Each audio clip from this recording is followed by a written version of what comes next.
So welcome to solving systems of linear equations by substitution. And like I mentioned in the previous video, this one's probably not my favorite to use in grade 10, but it is, as far as I'm concerned, a lot better for the ones that we have to do in grade 11. So they both have their place. So unsurprisingly, if we're going to solve using the substitution method, we're going to substitute. And there are a list of steps on the next screen that I will talk you through while we're working on this. So the first thing that you need to do is isolate one of the variables, so either the x or the y, in one of the equations. And the best hint I can give you is that it's easiest if your numerical coefficient is a 1 or a -1. And we'll look at that a little bit later. Sometimes we don't really have a choice. So if you look at the second equation, y is already isolated in that equation, right? It says y equals 7x plus 8.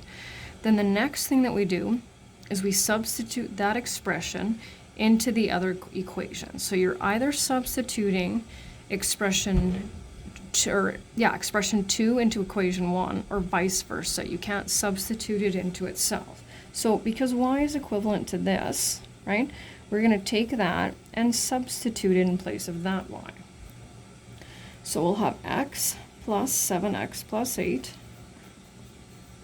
equals 56. And we're just going to solve like we did in grade 9. So this I'm going to fly through. And how will we calculate the other variable? Well, we'll take that value for x and substitute it in one of the equations because we know their values have to work in both. So I'm going to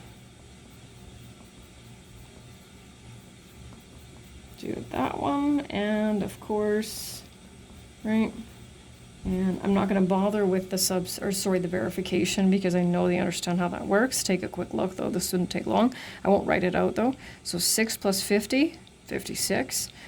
And is 50 equal to 7 times 6, which is 42 plus 8? Yes, it is.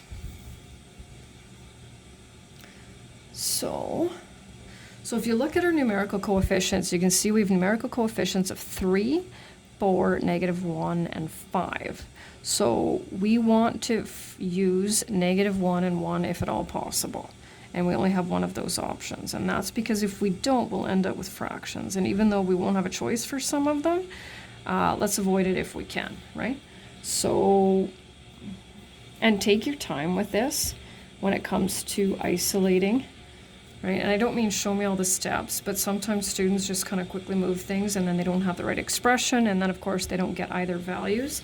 And then, unsurprisingly, that becomes a little frustrating, right? So 3x minus 26. So because we isolated the expression, the y, in equation 1, right, we have this expression here, we need to put it in equation 2. So 4x plus 5 times 3x minus 26 equals 3. Some distributive property here, minus a nice large number. Right, x is on one side, numbers on the other, and that's not a bad one at all. Oh, there we go. And I'm going to go to the top equation because that one looks a little simpler. 21 minus y. And solution set, 7 and -5. So we'll just slide down here, right?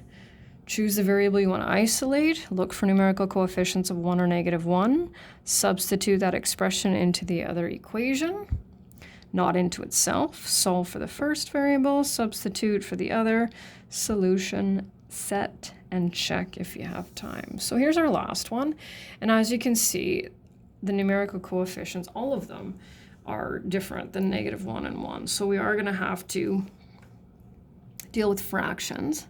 However, if you can mentally isolate all of the variables, you can sometimes save yourself some time. So out of the 4 variables, there is one that will give us 1 fraction, and the other ones will give us 2. And I have, when I teach this in class, I've done them all on the board too, and that's not necessary, right? It's just that you can save yourself a little bit of time. So you can see that because this is even and so is this. If we isolate the x in the first equation, we're going to save ourselves 1 fraction as our y-intercept. So here's where we're going to have that integer as opposed to another fraction, but we can handle fractions. So we're going to substitute that.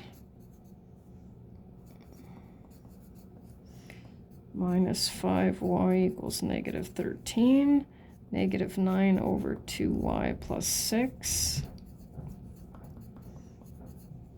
So we know when we add fractions or subtract them, we need a common denominator. So that's where that is. Negative 19 over 2y equals negative 19. So we know we can divide both sides by negative 19 over 2. Most students find it easier to multiply, and I'm going to cheat here and get rid of the negative at the same time. Actually, it doesn't really matter, so never mind, I take that back. So we'll go with negative 19y equals negative 38, and y is 2. And then I'm going to just go over here to substitute. So we didn't even end up with fractions, lucky us. 2x plus 3 times 2 equals 4.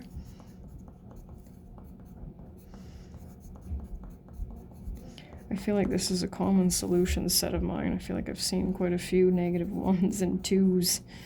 And just going back to put my solution set, and then we're done.